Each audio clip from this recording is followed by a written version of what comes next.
একটা প্যারাসিটামল আর একটা অ্যান্টাসিড দিয়ে আমাদের বিদায় কিনা দেয়।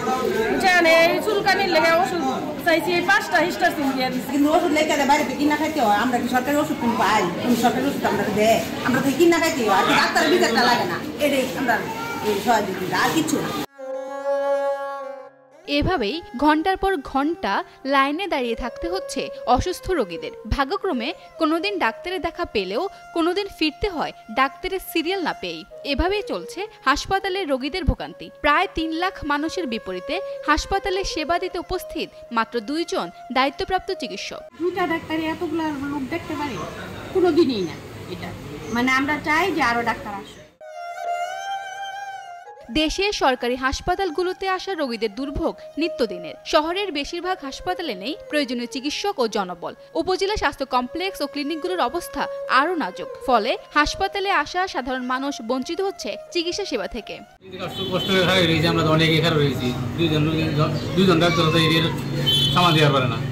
খুবই মানে কষ্টদায়ক যে সকাল থেকে আমাদের এই অপেক্ষা করতে হয়, অপেক্ষার শেষ নাই। মানে রান্না বান্না সব কাজকর্ম রাখে আমরা এর পিছিয়ে দৌড়াই, কিন্তু ওই যে ডাক্তার নাই, সমস্যা একটাই।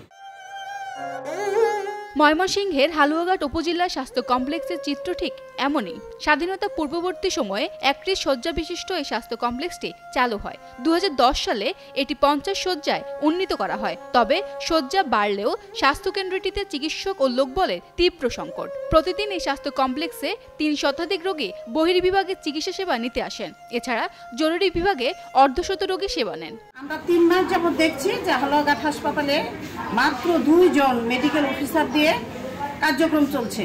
এই অবস্থায় এই হালুয়াঘাটের হাসপাতালের করুণ অবস্থা, এই 2টা ডাক্তার দিয়ে কি করে একটা হাসপাতাল চলতে পারে, কি করে চলতে পারে? আর যদি চেয়েছে সব ফুল টাইম শ্রম না দিত তাহলে তো হাসপাতালের অবস্থা আরও করুণ হতো, আরও বেদনাদায়ক হতো।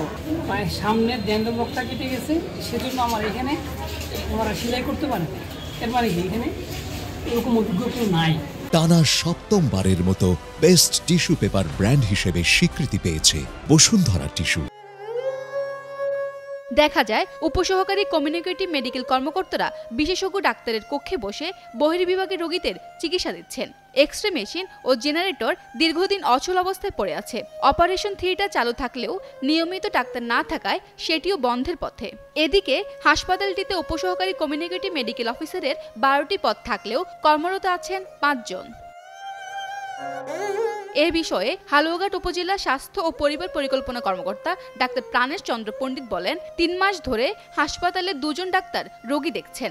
ঊর্ধ্বতন কর্তৃপক্ষকে এ ব্যাপারে জানানো হয়েছে। নার্সিং কর্মকর্তা ছাড়া বাকি সকল জায়গাতে আমার স্টাফ স্বল্পতা আছে।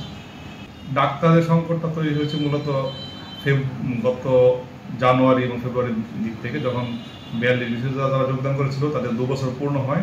তারা সবাই বিভিন্ন কোর্সে বিভিন্ন চলে যায়। এরপর থেকে ডাক্তারের স্বল্পতা এবং এই স্বল্পতা চলমান আছে। যেহেতু আমার ম্যান পাওয়ার সংকট, একজনকে অনেক রোগী দেখতে হয়, যার কারণে দেখা যায় অনেক রোগীদেরকে অনেক কষ্ট করতে হয়, অনেক দাঁড়িয়ে থাকতে হয়, সময় দেওয়া যাচ্ছে না ঠিকমতো। যেহেতু রোগীর সংখ্যা বেশি, আমার ম্যান পাওয়ার কম।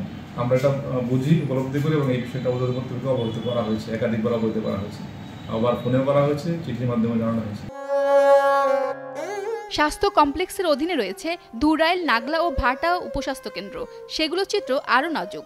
এসব উপস্বাস্থ্য কেন্দ্রে প্রতিদিন একজন ডাক্তার, একজন উপসহকারী কমিউনিকেটিভ মেডিকেল অফিসার, একজন ফার্মাসিস্ট, একজন অফিস সহায়ক ও একজন মিডওয়াইফ থাকার কথা থাকলেও বাস্তবে নেই কিছুই। ময়মনসিংহ থেকে মাজহারুল ইসলাম মিশুর পাঠানো তথ্যচিত্রে ডেস্ক রিপোর্ট, কালের কণ্ঠ।